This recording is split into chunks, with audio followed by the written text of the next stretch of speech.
Hello everyone, triple a bright academy के YouTube channel पर आप सभी का स्वागत है। जैसे कि आपको पता है कि हम हमेशा आपके लिए क्या लेके आते हैं, कुछ इंपॉर्टेंट एमसीक्यूज लेकर आते हैं। ठीक वैसे ही आज भी मैं आपके लिए एमसीक्यूज लेकर आई हूँ। कौन सी डेट से कौन सी डेट तक के हैं, तो 5 से लेके 11 फरवरी, और ये सारे के सारे करंट अफेयर्स बहुत बहुत इंपॉर्टेंट है पेपर पॉइंट ऑफ व्यू से। अगर आप देखेंगे यहाँ से क्वेश्चन आना ही आना है आपके पास। ठीक है, तो चलिए स्टार्ट करते हैं, टाइम नहीं वेस्ट करेंगे आपके पास और फटाफट से इन इंपॉर्टेंट एमसीक्यूज को करेंगे। आप कॉपी पेन लेके जरूर बैठिएगा क्योंकि एडिशनल इन्फॉर्मेशन हमेशा ऐड करनी है आपको, और साथ साथ आप मुझे अपना स्कोर भी बताएंगे कि 10 में से आपके कितने नंबर आ रहे हैं, मतलब कितना आप यूटिलाइज कर रहे हैं, कितने करंट अफेयर आपको समझ में आ रहे हैं और कितने करंट अफेयर्स जो हैं वो आपके गलत हुए। ठीक है, क्योंकि गलत होंगे तभी हम सीखने की क्षमता रखेंगे। ठीक है, तो चलिए स्टार्ट करते हैं। आपके पास वीकली करंट अफेयर्स हैं आपके पास 5 से 11 फरवरी तक के। ठीक है, तो स्टार्ट कर रहे हैं आपके पास। चलिए देखिए, पहला क्वेश्चन आता है आपके पास, where is India's 5th nano urea plant located. तो आपको पता है कि अमित शाह जी जो है उन्होंने अनाउंस करा है कि इंडिया का पांचवा, इट मींस इससे पहले 4 बन चुके हैं, तो कहता है इंडिया का 5वां नैनो यूरिया प्लांट कहां पे लोकेट किया जाएगा। ऑप्शंस क्या है आपके पास, यहां पे देखिए भाई, उड़ीसा, नेक्स्ट है राजस्थान, उसके बाद है झारखंड और उसके बाद आता है वेस्ट बंगाल। ठीक है, आधे बच्चों को पता होगा, बहुत बहुत अच्छी बात है, बहुत अच्छी बात है अगर आपको पता है इसके बारे में। नहीं पता है तो मैं इसके साथ आपको एडिशनल इंफॉर्मेशन दूंगी ताकि आप भूल ना पाएं कि क्या चीजें बोली गई हैं। देखिए बच्चे, जब हम बात करते हैं नैनो का मतलब क्या होता है, छोटे छोटे कण है ना, छोटे कण की बात कर रहे हैं हम यहाँ पे। और जब हम यूरिया की बात करते हैं, आप सभी जब इंडियन ज्योग्राफी पढ़ते हैं तो इंडियन ज्योग्राफी के अंदर एक चैप्टर आता है सॉइल्स का। ठीक है, उस सॉइल में आप पढ़ते हैं कि जो अपना ICAR है, इसने मिट्टियों को 8 भागों में डिवाइड कर रखा है। आपने पढ़ा होगा, जैसे कि एल्यूवियल सॉइल हो गया, एल्यूवियल के बाद ब्लैक आ गया आपके पास, black and red soil, mountain soil and so on. इस तरीके की मिट्टियां आपको देखने को मिलती हैं। अब मिट्टी में जो भारत की मिट्टी है उसमें कुछ कंटेंट्स की कमी है। ठीक है, क्या है, कुछ कंटेंट की कमी है, जैसे कि नाइट्रोजन, जैसे कि किसकी कमी है यहाँ पे, नाइट्रोजन की। और उसको फुलफिल करने के लिए केमिकल फर्टिलाइजर्स डाले जाते हैं, बिल्कुल डाले जाते हैं, ताकि मिट्टी और जो फसल है उसका जो प्रोडक्शन है उसको क्या किया जाए, बढ़ाया जा सके। तो आपको याद रखना है कि यूरिया भी एक ऐसा ही प्लांट है जिसमें नाइट्रोजन का कंटेंट हमें देखने को मिलेगा। ठीक है, तो चलिए स्टार्ट करते हैं और आंसर ढूंढते हैं इसके साथ अपना। कहते हैं nano urea help in improving the crop productivity. समझिए, किसकी प्रोडक्टिविटी को बढ़ाएगा भाई, फसल की प्रोडक्टिविटी को बढ़ाएगा। ठीक है, ठीक है, फर्टिलाइजर डालने से सॉइल की हेल्थ अच्छी होगी। क्यों, अगर आपने ज्योग्राफी ध्यान से पढ़ी है तो आप लोगों ने स्लैश एंड बर्न, मैं आपको बताती हूं, आपने पढ़ा होगा स्लैश एंड बर्न एग्रीकल्चर। जो पुराने लोग किया करते थे वो भी क्या किया करते थे कि अगर एक बारी किसी फसल किसी जमीन के टुकड़े पे कुछ लगाते हैं तो उसको उसके बाद मतलब एक लंबे टाइम के लिए उस जमीन को ब्रेक दिया जाता था। एक इस तरीके से स्लैश एंड बर्न एग्रीकल्चर चला करती थी। तो आपको याद रखना है बेटे यहाँ पे कि वैसे ही कुछ, अब देखो वैसी तो मिट्टी नहीं रही है प्रॉपर तरीके से, तो उस मिट्टी का, लैंड तो उतनी है ना अपने पास, तो उस मिट्टी की प्रोडक्टिविटी को बढ़ाना है, सॉइल की हेल्थ को ठीक करना है, and nutritional quality of product, जो हम प्रोडक्ट खा रहे हैं उसके अंदर न्यूट्रिशन भी होने चाहिए, and aim to address the imbalance and excessive use of conventional urea. अब ये क्या होता है कन्वेंशनल यूरिया, ये भी समझ लेते हैं।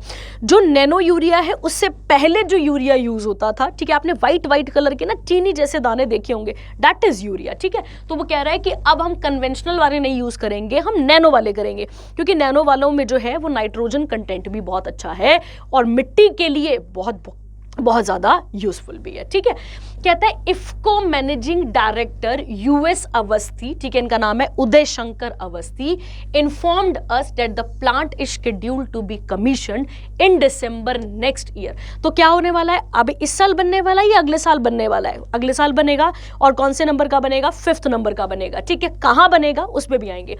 और जो इस यूरिया बनाने वाली, जो ऐसा कह लो कि जो कंपनी है, जो कंपनी देख रही है उसको, उसका नाम क्या है, इफ्को। अभी बात करेंगे इसके बारे में भी। और उसके मैनेजिंग डायरेक्टर कौन है? उदय शंकर अवस्थी हैं, आपको याद रखना है। He also states that the nano urea plant will be constructed, कितनी कॉस्ट लगेगी भाई? तो यहाँ पे क्या लिखा है? ₹300 crore and the township at a cost of ₹150 crore. तो आपको याद, अमाउंट ज्यादा याद रखने की तो जरूरत नहीं है, पर अगर आप एक अच्छे लेवल के पेपर की तैयारी कर रहे हैं तो वहां पे स्टेटमेंट पे करंट अफेयर हमें देखे जाते हैं, तो वहां पर आपको याद रखना है कि कितनी कितनी लागत पे कितनी कितनी चीजें यहां पर लगाई जा रही हैं। अब आंसर आया हमारे पास, देखो भाई, Jharkhand industrial area development authority has allotted 20 acres of land to IFFCO for the complex in the Jasidih, आपको जगह का नाम है, एरिया इन द दियोगढ़ डिस्ट्रिक्ट, झारखंड। तो जरा आइए क्वेश्चन पे दोबारा से और देखिए आंसर क्या निकला हमारे पास, झारखंड, और झारखंड के किस डिस्ट्रिक्ट में है? तो दियोगिर डिस्ट्रिक्ट का नाम है। तो आ गया हमारे पास आंसर कि इंडिया का 5th नैनो यूरिया प्लांट कहां पे लोकेट किया जाएगा? झारखंड में। आपको याद रखना है कहां पे किया जाएगा? झारखंड से। अब झारखंड के साथ भी एक दो पॉइंट्स देखेंगे बस अभी हम, ठीक है? देखिए अब आ गया वो इफ्को वाला, कहता है Indian farmer fertiliser cooperative limited, जिसको हम और आप क्या कहते हैं? इफ्को के नाम से जानते हैं। ये मल्टी स्टेट क्या है? सोसाइटी है, जो कि क्या करती है?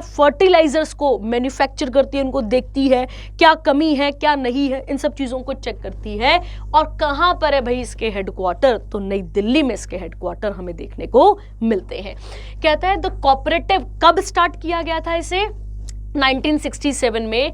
कितने मेंबर्स थे भाई? 57 members, and now it is the biggest corporation in the world by turnover on GDP per capita which around 35,000 members, cooperatives reaching over 50 million Indian farmers. ठीक है, तो ये हो गया आपके पास पॉइंट। इसके बारे में फैक्चुअल डाटा देखेंगे कैसे, कि अगर पूछ ले कि इफ्को बना कब, तो मैं टिक करके आऊंगी 1967, और अगर बोलेगा हेडक्वार्टर कहां पर है, तो याद रखना है भाई कहां पर है? नई दिल्ली में।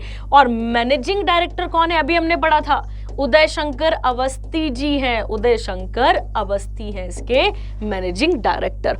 और अभी हमने जो क्वेश्चन पढ़ा, 5th नैनो यूरिया प्लांट कहां खुलने जा रहा है, फिर सीखेंगे कहां पर खुलने जा रहा है? झारखंड में। और झारखंड के किस डिस्ट्रिक्ट में भाई? तो दियोगढ़ डिस्ट्रिक्ट में क्या किया जाएगा? इसे ओपन किया जाएगा। ठीक है, तो ये था आपके पास पहला क्वेश्चन, जो कि आपको लर्न करना है, साथ साथ सीखिए, हमेशा सीखिए। ठीक है, चलिए। और झारखंड की अगर हम बात करते हैं तो उसे किससे कार्व्ड आउट किया गया है? तो आपको याद रखना है बिहार से। तो झारखंड किससे निकला है? तो आपको याद रखना है भाई बिहार से निकला है, याद रखेंगे। और बिहार की अगर हम बात करें तो यहाँ पे एक बहुत फेमस नदी बहती है जिसका नाम है कोसी, और इस कोसी को सौरो ऑफ बिहार भी कहा जाता है। क्या कहा जाता है? सौरो ऑफ बिहार भी कहा जाता है। तो झारखंड किससे निकला है? बिहार से, याद रखना है। और अगर हम बात करें, बिहार में एक नदी बहती है जिसका नाम है कोसी, और कोसी को दुखद नदी कहा जाता है। कहां का? बिहार का। आप किसी नदी को दुखद नदी कब कहेंगे? जब वो आपके लिए प्रॉब्लम्स लेकर आएगी। तो क्या लेकर आती है ये? हमारे लिए बाढ़ लेकर आती है। ठीक है, चलिए, वेरी वेरी इंपॉर्टेंट क्वेश्चन एक हो गया आपके पास। सेकंड पे चलते हैं अब, आइए। म्यूजिक है ना, सारे गामा पादा निशा सुनते रहते होंगे आप लोग। अब देखिए, which Indian musician won the Grammy for the 3rd time? Again important. ठीक है, सबसे पहला, मैं हर क्लास में आपको ये चीज मेंशन करती हूं कि जब भी आप अपने करंट अफेयर्स तैयार करते हैं तो आपको अवार्ड्स एंड ऑनर्स ध्यान देने ही देने हैं। क्यों? क्योंकि यहां से क्वेश्चन आना ही आना है, लिख के ले लीजिए, क्वेश्चन आना ही आना है, एक अद्धा अवार्ड एक अद्धा ऑनर आना ही आना है आपके पास। तो बिल्कुल इस चीज को पक्का करके रखिए कि ग्रामी से इस बारी क्वेश्चन बनने के चांसेस पूरे हैं। ठीक है, तो याद रखेंगे आप। देखिए क्या लिखा है, कौन है इंडिया के म्यूजिशियन जिनको तीसरी बार ग्रैमी से नवाजा गया है? ठीक है, तो अब देखेंगे आप, ये ग्रामोफोन होता है। ठीक है, इस तरीके का अवार्ड दिया जाता है, ये आपको याद रखना है। अब इसका आंसर भी यही मिल गया आपको। पहले ऑप्शन पढ़ लेते हैं, AR रहमान, अजय अतुल, अमित त्रिवेदी और रिकी केज। ठीक है, अब देखिए क्या लिखा है, ग्रैमी अवार्ड 2023 किसे मिला है?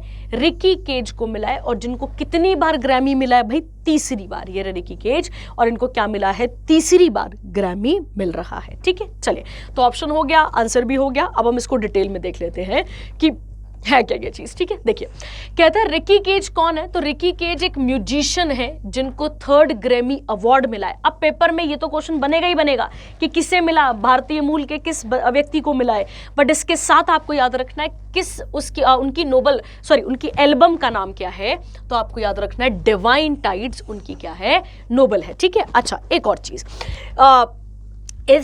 इस एल्बम को करने के लिए उनकी मदद किसने करी है, तो आपको याद रखना है जिनका नाम है स्टीवर्ट कोपलैंड, ये भी याद रखना है।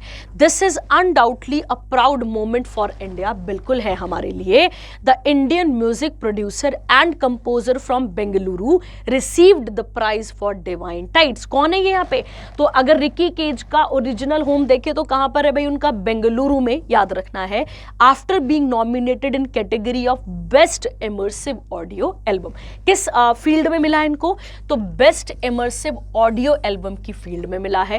At the live event held at, अब ये कहां पर हुआ था, तो crypto.com venue at Los Angeles USA, और ये डाटा आपको यहां पर देखने को मिलता है, ठीक है। अगेन रिपीट करेंगे कि रिकी केज को मिला है कौन सा वाला अवार्ड, ग्रैमी अवार्ड। ग्रैमी किस फील्ड में मिलता है, म्यूजिक में मिलता है। क्या दिया जाता है, तो छोटू सा ग्रामोफोन दिया जाता है।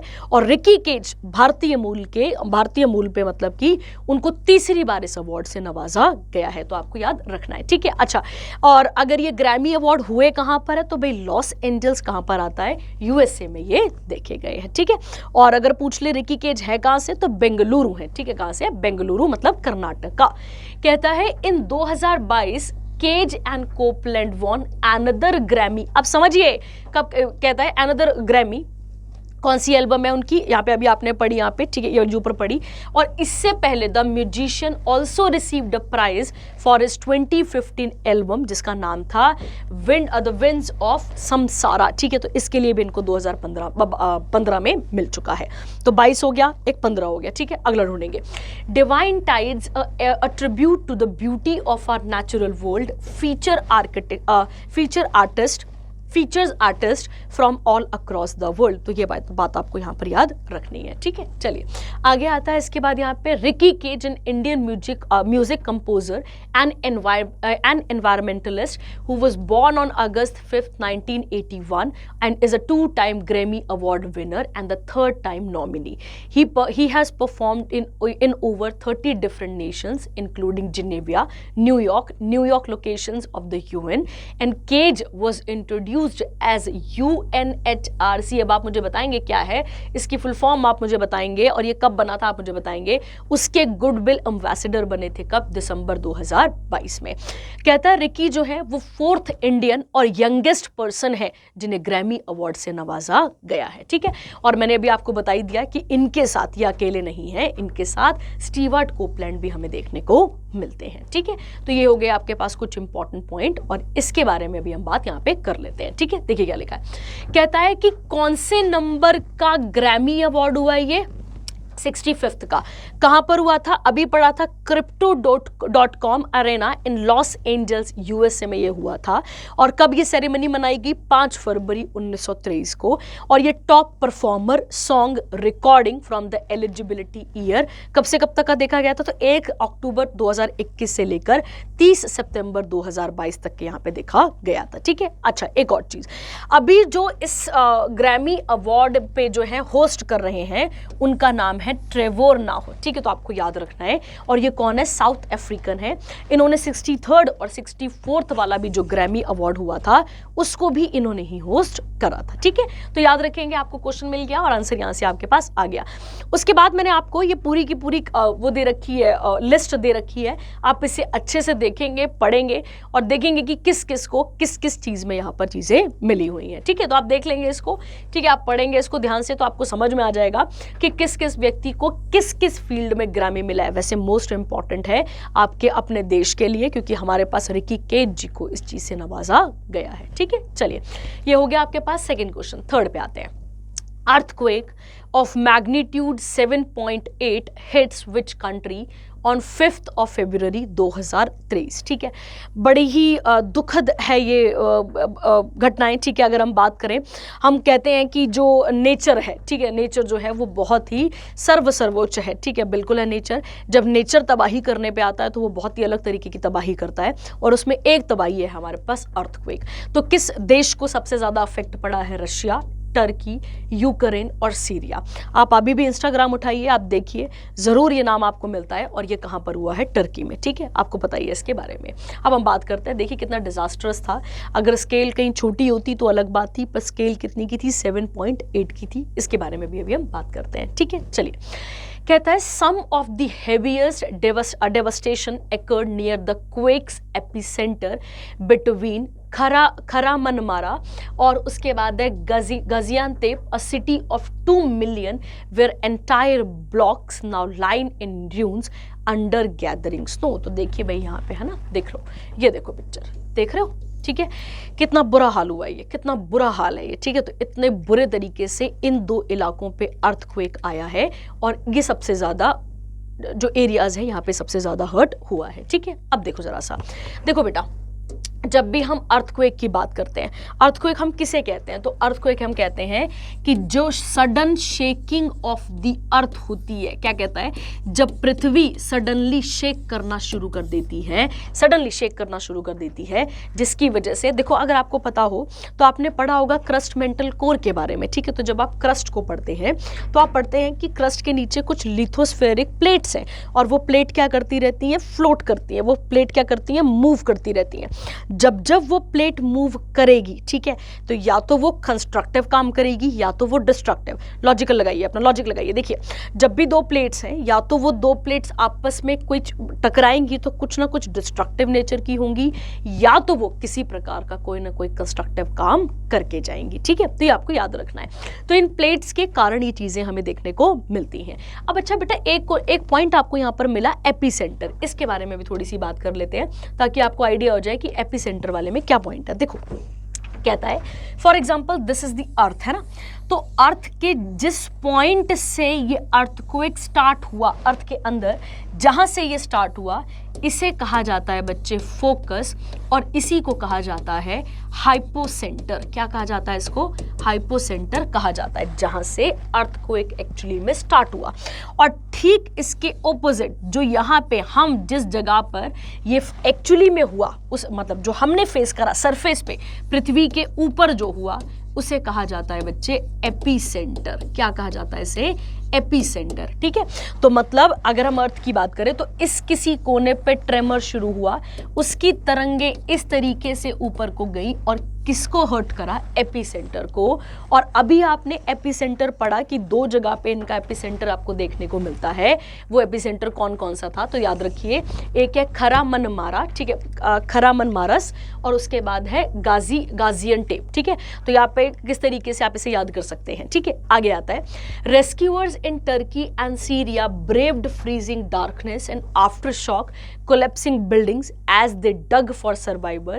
और आपने बहुत सारी ऐसी ना उसमें देखी होगी, इंस्टाग्राम में छोटी छोटी वीडियोस बनाई गई हैं। आप देखिए, छोटे छोटे कुत्तों को, बच्चों को निकाला जा रहा है। ठीक है, बच्चों के अलावा उन पपीज को, जो छोटे छोटे पपीज वहाँ पे दब गए, उनको निकाला गया, बच्चों को निकाला गया। एक फोटो आपने देखी होगी जिसमें एक पिता जो है वो अपनी मरी हुई बेटी की, जो दब गई है मलबे के नीचे, उसका हाथ पकड़ के बैठे रो रहे हैं। तो आपने बहुत सारी ऐसी वहाँ पर देखी होंगी। बहुत ही दुखद घटना है। और इंडिया एज अ फ्रेंड, हमने अपनी एनडीआरएफ टीम को भी वहां पर भेजा था। ठीक है, कहता है disaster agency said several thousand buildings were flattened in cities across vast border region powering misery. बिल्कुल मिजरी है ये, बहुत बड़ा दुख है, बहुत बहुत बड़ा दुख है ये। ठीक है, चलिए, कहता है अब मैग्नीट्यूड। देखो बच्चे, जब भी हम स्केल्स की बात करते हैं, जब भी हम अर्थक्वेक की बात करते हैं, तो अर्थक्वेक को मेजर करने के लिए जो इंस्ट्रूमेंट होता है, ध्यान देना बेटा, अर्थक्वेक को मेजर करने के लिए जो इंस्ट्रूमेंट होता है उसे कहा जाता है सिस्मोग्राफ। ठीक है, तो सिस्मोग्राफ एक ऐसा इंस्ट्रूमेंट है जो कि हमें क्या बताता है, किसको मेजर कर को मेजर कर सकते हैं हम इससे मेजर कर सकते हैं अर्थक्वेक को। ठीक है, आप लोगों ने जब ज्योग्राफी पढ़ी होगी तो आपने 2 स्केल सुने होंगे। एक आप पढ़ते हैं कौन सा वाला स्केल है आपके पास, एक है रिक्टर और एक आता है मर्केली स्केल और मर्सिली स्केल, जो भी आप इसे बोलना चाहें। अगर हम रिक्टर स्केल की बात करते हैं तो रिक्टर स्केल मैग्नीट्यूड बताता है। ठीक है, समझिए रिक्टर स्केल क्या बताता है, मैग्नीट्यूड बताता है, और ये स्केल 0 से 10 तक जो टेबल है उसको यहाँ पर कवर करता है। अगर हम मर्सेली की बात करें तो ये हमें क्या बताता है कि एक जगह पे जब अर्थक्वेक आ गया तो उसकी इंटेंसिटी क्या थी, ये हमें कौन बताता है, मर्सेली स्केल हमें ये बताता है। ठीक है, तो 2 स्केल आ गए और इंस्ट्रूमेंट का नाम क्या है, सिस्मोग्राफ इस इंस्ट्रूमेंट का नाम है। ठीक है, देखिए तो 7.8 magnitude it means Richter scale वाला। Earthquake shook Turkey followed by another strong quakes was felt in several provinces in the region. अब कहां पर और हुआ है, तो अगर आप देखें तो यूएस जियोलॉजिकल सर्वे ये कहता है कि ये कहां पर और जगहों पे हुआ है। तो ये आपने देख ही लिया यहाँ पे। ठीक है, गाजियानटेप जो भी आपने पढ़ा था, उसके बाद खरामन महाराष्ट्र, ठीक है, प्रोविंस, ये ज्यादा इलाके हैं जहां पर सबसे ज्यादा नुकसान हमें देखने को मिलता है। ठीक है, और अगर आप देखें तो टर्की किसके साथ बॉर्डर शेयर करता है, सीरिया के साथ। तो अगले कुछ दिन में किसके ऊपर झटके फील किए गए थे, सीरिया पे भी किए गए थे। ठीक है, तो ये था आपके पास कौन सा वाला क्वेश्चन, अर्थक्वेक वाला। ठीक है, चलिए आगे आते हैं। अब आते हैं 4th क्वेश्चन पे। कहता है हाउ मेनी जजेस are there in supreme court after the recent new appointment. अब कुछ नई अपॉइंटमेंट हुई है, उसके बाद हमें बताना है कि हमारे सुप्रीम कोर्ट में, ठीक है, कितने जजेस की बढ़ोतरी हो चुकी है। 34, 46, 30 और 32। ठीक है, तो आप मुझे बताएंगे, अभी कमेंट करते रहिए साथ साथ। बहुत अच्छा लगता है जब आप कमेंट करते रहते हैं साथ साथ, तो आप करिएगा जरूर इस चीज पे कि क्वेश्चन आपके कितने सही भी हो रहे हैं। ठीक है, आइए जरा सा आते हैं जरा इस वाले पॉइंट पे। कहता है union government notified the appointment of 5 new जजेस। मतलब कितने नए जजेस लाए जा रहे हैं सुप्रीम कोर्ट में, 5। ठीक है, कहता है with their appointment the number of जजेस अब बढ़कर कितना हो जाएगा भाई, 32 हो जाएगा। कितना हो जाएगा, 32। तो आंसर निकालिए, यहाँ पे क्या निकल रहा है आपके पास भाई, आंसर निकल रहा है आपके पास 32। ठीक है, तो 32 हो जाएगा। कहता है करंटली जो सुप्रीम कोर्ट जो है, ठीक है, वहां पर टोटली मतलब अभी मैक्सिमम स्ट्रेंथ कितनी रखी गई है भाई, 34। बिल्कुल 34 है यहाँ पे। And is presently functioning with, अब 34 तो रखी गई है, उसके अलावा अभी कितनों से काम चल रहा है भाई, तो 27 से काम चल रहा है। तो 28, 29, 30, 31, 32 5 नए अपॉइंट हुए हैं। तो ये बात आपको यहाँ पर याद रखनी है। Now there remain only 2 vacancies. अब कितनी वैकेंसी बच गई है भाई, यहाँ पे तो हो गई ना, यहाँ पे 32 होगी, 2 बच गई हैं। उन 2 को भी क्या किया जाएगा, बहुत जल्द ही भर लिया जाएगा। किसने बोला है ये, कॉलेजियम ने। अच्छा, अब ये कॉलेजियम क्या होता है, बड़ा इंपॉर्टेंट। देखिए कॉलेजियम के बारे में अगर मैं आपको एक शॉर्ट में पॉइंट पहला बताऊं आपको, तो कॉलेजियम ओरिजिनल इंस्टीट्यूट में, ओरिजिनल कॉन्स्टिट्यूशन में नहीं लिखा गया। क्या होता है कॉलेजियम, कॉलेजियम कुछ ऐसे लोगों की बॉडी है जो किसे अपॉइंट करते हैं, जो अपॉइंट करते हैं चीफ जस्टिस एंड अदर जजेस को अपॉइंट करते हैं। ठीक है, पर मैं फिर आपको कह रही हूं कॉलेजियम सिस्टम के बारे में ओरिजिनल कॉन्स्टिट्यूशन पे नहीं लिखा गया है। ठीक है, चलिए अब देखिए क्या है ये। तो कहता है कि वो भी 2 भर दी जाएंगी। ठीक है, कॉलेजियम सिस्टम ने कहा है बाय जनवरी 31 का प्रपोजल था to elevate Allahabad high court chief justice जिनका नाम है राजेश बिंदल, और गुजरात के हाई कोर्ट के चीफ जस्टिस जिनका नाम है अरविंद कुमार, इन्हें क्या किया जाएगा, सुप्रीम कोर्ट का जज बनाया जाएगा। और ये किसने एक्सेप्ट कर लिया प्रपोजल, तो ये प्रपोजल एक्सेप्ट कर लिया है हमारे प्रेसिडेंट साहब ने। ठीक है, अब तो हमारी साहिबा जी हैं। ठीक है, तो याद रखेंगे 5 न्यूली अपॉइंटेड जजेस आर। अब कौन कौन है, देखो पहला पंकज मित्तल कहां से है भाई, तो आपको याद रखना है राजस्थान से। संजय करोल कहां से आ गए भाई जी, करोल जी आगे कहां से, पटना में। ठीक है, पीबी संजय की बात करें तो कहां के हैं, ये मणिपुर से आएंगे। उसके बाद है अशनुद्दीन अमन उल्लाह, तो अगर हम इनकी बात करें पटना हाई कोर्ट। और उसके बाद है यहाँ पे, अच्छा ये जज है, ये बात याद रखना, ये जज है। और जो पुराने वाले हैं संजय करोल, वो चीफ जस्टिस हैं। कहता है जस्टिस मनोज मिश्रा जज ऑफ इलाहाबाद हाई कोर्ट। ठीक है, तो आपको समझ में आ गया कि 5 नई भर्तियां होनी है और आंसर क्या निकलेगा, 32। 2। अब समझिए यहां से क्वेश्चन एक और कहता है, अगर आपको पता हो तो हमारे पास सिंगल और यूनिफाइड जुडिशरी है। सबसे टॉप में सुप्रीम कोर्ट, उसके बाद हाई कोर्ट और उसके नीचे डिस्ट्रिक्ट कोर्ट, और डिस्ट्रिक्ट कोर्ट्स को ही सब ऑर्डिनेट कोर्ट भी कहा जाता है। ठीक है, डिस्ट्रिक्ट कोर्ट को ही क्या कहा जाता है, सब ऑर्डिनेट कोर्ट भी कहा जाता है। अगर हम अपनी सुप्रीम कोर्ट की शुरुआत की बात करें तो वो कहां से होती है, रेगुलेटिंग एक्ट ऑफ 1773, जिसमें कलकत्ता के अंदर पहला क्या बनाया गया था, सुप्रीम कोर्ट बनाया गया था। और वो कब बना था, 1774 में बना था। गवर्नमेंट ऑफ इंडिया एक्ट 1935 कहता है कि फेडरल कोर्ट ऑफ इंडिया बनाया जाएगा, जिसमें राज्य और सेंटर के बीच में होने वाले जितने भी डिस्प्यूट्स हैं उनको सॉल्व किया जाएगा। और इंटीग्रेटेड जुडिशियल सिस्टम हमने कहां से अडॉप्ट करा, गवर्नमेंट। इंटीग्रेटेड मतलब ऊपर, then second, then third point अपने पास, मतलब थर्ड हायरार्की। कहता है सुप्रीम कोर्ट ऑफ इंडिया कब बनकर आया था, तो भाई 26 जनवरी 1950 को। क्वेश्चन ध्यान दीजिएगा, बना कब है, 26 जनवरी 1950। और अपनी पहली सिटिंग कब करता है, तो अपनी पहली सिटिंग करता है 28 जनवरी 1950 को। इसने किसे रिप्लेस करा था, तो प्राइवी काउंसिल। समझिए, अंग्रेजों ने जो हायरार्की बनाई उसमें सुप्रीम कोर्ट थोड़ी था सबसे ऊपर, उसमें सबसे ऊपर था प्राइवी काउंसिल, उसे हटाया गया।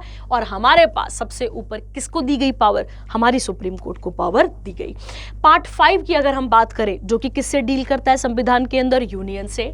इसका यूनियन का चैप्टर नंबर 6 है, वो डील करता है हमारी यूनियन जुडिशरी से।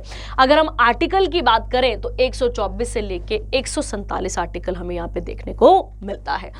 कहता है collegium system of supreme court, कब इसका जन्म हुआ था, तो थर्ड जजेस केस, और इसकी प्रैक्टिस शुरू हुई थी 1998 से।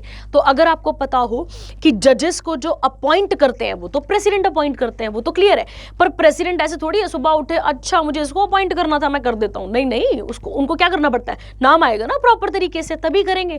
तो वो जो बॉडी है, जो कॉलेजियम सिस्टम बॉडी है, वो कब जनरेट हुई थी, जब एक थर्ड जजेस केस आया था तब अपॉइंट हुई थी। It is used for appointment and transfer. ध्यान देना, एक ही काम नहीं है इन कॉलेजियम वालों का, अपॉइंटमेंट तो करना ही है, ट्रांसफर भी करना है, तभी तो इनको उठा के कहां लेके जा रहे हैं, सुप्रीम कोर्ट लेके जा रहे हैं। कहता है नो मेंशन ऑफ कॉलेजियम, मैंने अभी आपको बता दिया कि हमारे संविधान के अंदर नहीं लिखा गया है यहाँ पे। एंड सुप्रीम कोर्ट कॉलेजियम को कौन कौन हेड करता है, तो आपको याद रखना चीफ जस्टिस ऑफ इंडिया होते हैं और 4 अदर सीनियर मोस्ट जजेस होते हैं सुप्रीम कोर्ट के। तो टोटल कितने लोग हो गए, 5, ठीक है। और ये 5 लिखकर अपना चिट्ठा किसको देते हैं, भाई हमारे प्रेसिडेंट साहब को देते हैं, और प्रेसिडेंट साहब फिर अपॉइंट करते हैं। ठीक है, तो याद रखेंगे आप यहाँ पे। और प्रेसिडेंट को कौन अपॉइंट करता है, तो सीजीआई, और सीजीआई को कौन अपॉइंट करते हैं, प्रेसिडेंट करते हैं। ठीक है, चलिए, तो ये हो गया आपके पास एक और क्वेश्चन। आगे बढ़ते हैं 5th पे। Dash is the highest milk producer in the world, contributing 24% of global milk production in the year 2021 और 22।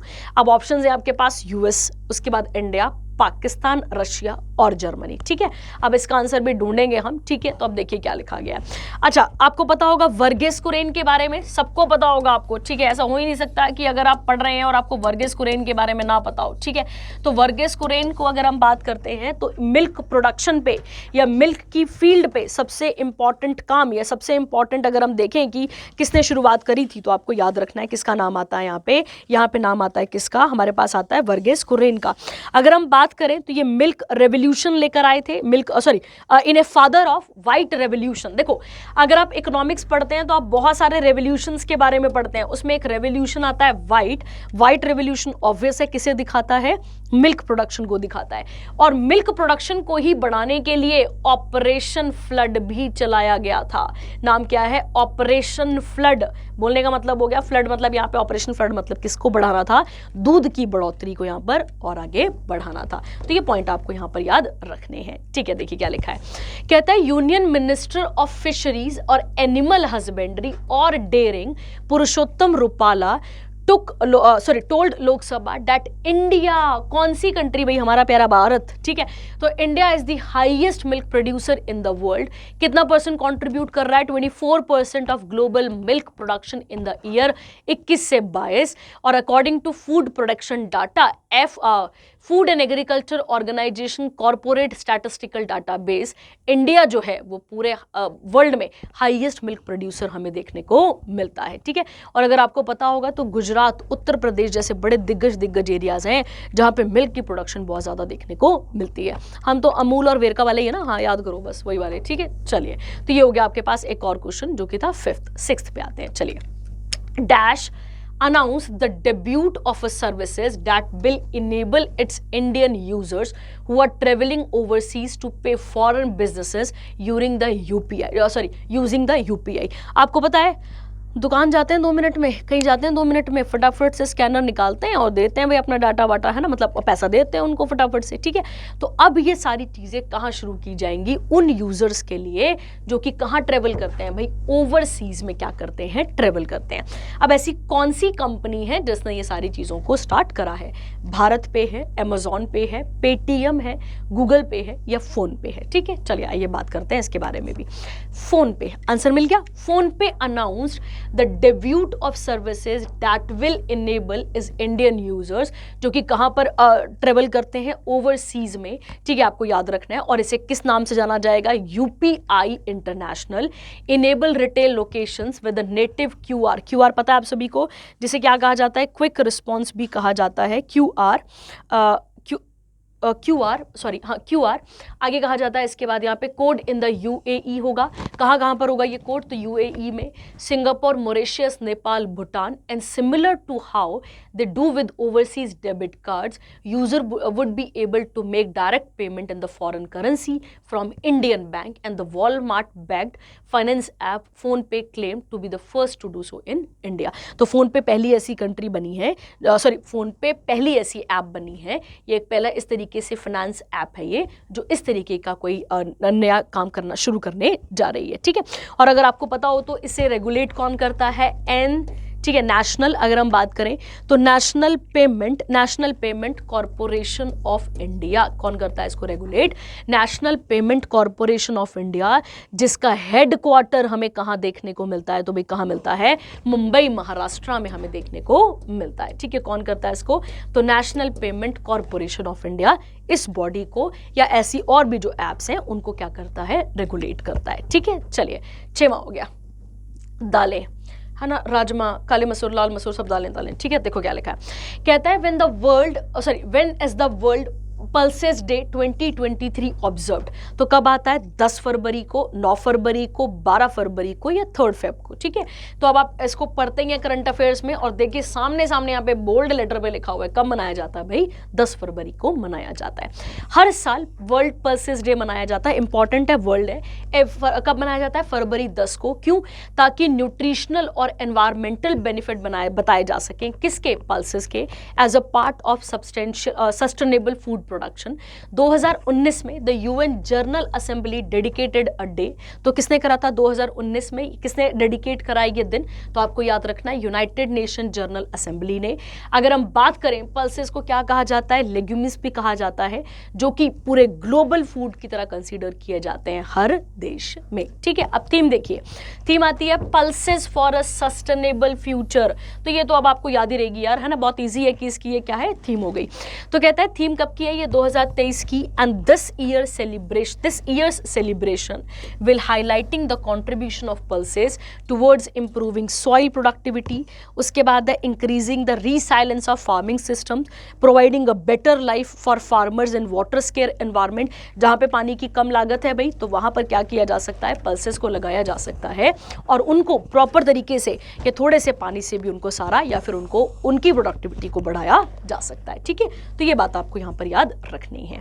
अगला क्वेश्चन आता है 8th, who has recently selected for Raja Ram Mohan Roy national award for excellence in journalism 2020। अच्छा, अब याद करो जरा सा, राजा राम मोहन रॉय क्लास में आपको कई बार बताया जाता है, इन्हें क्या कहा जाता है?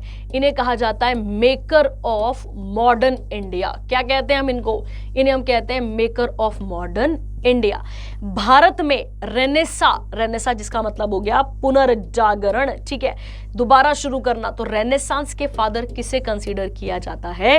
राजा राम मोहन रॉय को कंसीडर किया जाता है। राजा राम मोहन रॉय को राजा की उपाधि देने वाले कौन थे? तो आपको याद रखना है अकबर सेकंड थे। कौन थे? अकबर सेकंड। और अकबर सेकंड ने अपनी पेंशन बढ़ाने के लिए राजा राम मोहन रॉय को कहां भेजा था? वे कहां भेजा था? तो उनको इंग्लैंड में भेजा था। कहां भेजा था बच्चे? इंग्लैंड भेजा था। ये पॉइंट आपको यहां पर याद रखना है, ठीक है। अब आते हैं कि इनका संबंध किससे? जर्नलिज्म से है।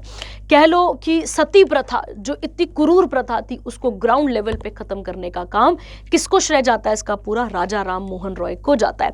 कहते हैं कि इनके घर के बाहर धमकियां आती थी, ठीक है, पत्थर फेंके जाते थे कि भाई आप इस तरीके के काम क्यों कर रहे हैं, आप तो हिंदुत्व को खत्म कर रहे हैं। पर आप देखिए कि इतने डेयरिंग व्यक्ति थे ये कि जिन्होंने प्रॉपर तरीके से लड़ाई करी और सती जैसी क्रूअल प्रथाओं को यहां से हटाया था, ठीक है। तो अब ऑप्शन में क्या क्या है? देवदत्त पटनायक, एन राम, उसके बाद है गुलाब कोठारी और डॉक्टर एनी भवानी कोटेश्वर प्रसाद। तो आपको यहाँ पे ऑप्शन मिल गए हैं। अब देखते हैं, देखिए क्या लिखा है। कहता है अगर हम बात करें यहाँ पे अगर हम बात करें 2023 जो राजा राम मोहन नेशनल अवार्ड है इसे प्रेजेंट किया गया है किस जर्नलिस्ट को? ABK Prasad for his contribution towards journalism and Raja Ram Mohan Roy lived in the 19th century. The reformer किसके फाउंडर हैं? ये ब्रह्मो समाज के। कब आया था भाई? 1828 में, जिसने सबसे इंपॉर्टेंट रोल प्ले करा किसे खत्म करने का? सती को खत्म करने का, ठीक है। अगर हम बात करें तो एक दो इनकी न्यूज़पेपर भी है। एक तो आपको याद रखनी है संवाद कामुदी, ठीक है, जो कि बंगाली भाषा में आया करती थी राजा राम मोहन रॉय की। और इनकी एक और अखबार है जिसका नाम है मिरत उल अकबर, ठीक है, मिरत उल अकबर है। वैसे वो अखबार है, मतलब कहने का मतलब है, पर आपको क्या याद रखना है यहाँ पे? अकबर ने ही इनको टाइटल दिया, तो आप वहां पे टिक कर पाएंगे। और ये फारसी भाषा की अखबार है। कौन सी भाषा की है? फारसी भाषा की हमें देखने को मिलती है, ठीक है। चलिए अब हम ABK प्रसाद के बारे में बात कर लेते हैं। इन्होंने अपने 75 जो लाइव अपनी जिंदगी के 75 वर्ष किसको सौंपे हैं? जर्नलिज्म को। And he has worked as an editor in the major journals in AP and he worked as a chairman of official language commission. कब से कब तक? 2004 से 9 के बीच में। And it was constituted under the constitutional provision. कौन सा article? 344। और ये बहुत ही एक प्रोग्रेसिव मूव है हमारा जिसमें हम ऑफिशियल लैंग्वेज को प्रमोट कर रहे हैं, ठीक है। तो याद रहेगा आपको इनका नाम भी। अगला आता है इसके बाद, which one of the following company जिसको फॉर्च्यून मैगजीन लिस्ट में ऐड किया गया है for the most admired companies. Option देखिए, Tata consultancy, one click IT consultancy private limited, Boston consulting group, उसके बाद है MC किन्से एंड कंपनी, ठीक है। तो अगर आप देखेंगे तो आंसर आपको आ ही रहा होगा अंदर से, ठीक है। आंसर क्या आएगा यहाँ पे? आपको पता है ए टाटा जी, ठीक है, टाटा कंसल्टेंसी वाले। तो हम देखते हैं इनके बारे में भी। अगर हम TCS की बात करें, मतलब टाटा कंसल्टेंट सर्विस की बात करें, तो इसे फॉर्च्यून मैगजीन लिस्ट में ऐड किया गया है, ठीक है। इसे regarded as a barometer of corporate reputation and the list is based on survey of business executive director analyst companies की। अगर हम बात करें तो ये क्या करती है यहाँ पे? किस किस IT में बहुत इंपॉर्टेंट रोल है इस पूरी की पूरी कंपनी का। अगर हम TCS के CEO की बात करें तो राजेश गोपीनाथ, हेडक्वार्टर की बात करें तो मुंबई हमें देखने को मिलता है, फाउंडर की बात करें तो JRD रतन टाटा, पता है ना आपको टाटा जी वाले, ठीक है, बिल्कुल, जिन्होंने, अगर आपको याद हो तो जब गांधी जी साउथ अफ्रीका में टॉल्स्टॉय फार्म बना रहे थे तो वहां पे 25,000 रुपए भेजे थे, अगर आपको याद हो तो बहुत इंपॉर्टेंट रोल है। और इसे फाउंड किया गया था 1 अप्रैल 1968 को। और एक और इसके फाउंडर है जिनका नाम क्या है? फकीर चंद कोहली, ठीक है। तो आपको इनका नाम यहां पर याद रखना है।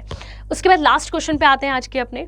When was the UN international day of zero tolerance for female genital mutilation 2023 observed across the globe.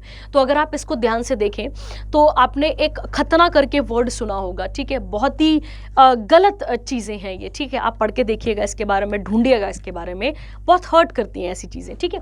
तो ये डे कब ऑब्जर्व किया जाता है? 6 फरवरी को, 5 को, 7 को या 4 फरवरी को? इस क्वेश्चन को भी अभी हम देख लेते हैं। देखिए क्या लिखा है। क्या लिखता है, international day of zero tolerance किसके लिए, female genital mutilation is observed, हमेशा 6 फरवरी को मनाया जाता है। अगर हम इसकी बात करें तो ये दिन इसलिए मनाया जाता है कि जो क्रूअल प्रथाएं हैं, ठीक है, जिसमें लड़कियों के जो फीमेल्स हैं उनका खतना होता है यहाँ पे, वो चीज़ें ना की जाएं, क्योंकि उसके बाद लड़की को बहुत सारी प्रॉब्लम्स होती हैं, बहुत सारी उसमें चेंजेस देखे जाते हैं, कई बार ब्लीडिंग नहीं रुकती है, ऐसी बहुत सारी प्रॉब्लम यहाँ पर हमें देखने को मिलती है। ठीक है, तो हम यहाँ पर जहाँ पे जेंडर इक्वालिटी की बात करते हैं, सेक्सुअल एजुकेशन देना बहुत ज़रूरी है, ताकि जो औरतें इस चीज़ से सफ़र करती हैं या जो बच्चे इस चीज़ से सफ़र करते हैं वो सफ़र बंद किया जाए। ठीक है, सुन के भी बहुत अजीब लगता है कि आज भी जिस जनरेशन में हम रह रहे हैं, क्या आज भी ऐसा यहाँ पर होता है, और बिल्कुल होता है, बहुत ही दर्दनायक है, ये बहुत गलत चीज़ें हैं हमारे पास। ठीक है, कहता दिस ईयर अगर हम UNFPA की बात करें और यूनिसेफ की बात करें तो इन्होंने जॉइंट प्रोग्राम चलाया है इसे ख़त्म करने का, और इसकी थीम देखिए, partnership with main and boys to transform social and gender norms to end FGM। क्या है FGM? Female genital mutilation. देखेंगे आप इसको, ठीक है, बहुत ही गलत प्रथा है। आप इसके बारे में और सर्च करिएगा तो आपको बिल्कुल इसके बारे में इंफॉर्मेशन मिलेगी और आपको समझ में आएगा। ठीक है, तो आई होप आपको क्वेश्चंस अच्छे लगे होंगे, आपको समझ में भी आए होंगे। अगर कोई डाउट आता है तो आप मुझे बता सकते हैं। मैं आशा करती हूँ कि समझ में आ रहा है आपको। ठीक है, चलिए, thank you, have a nice day.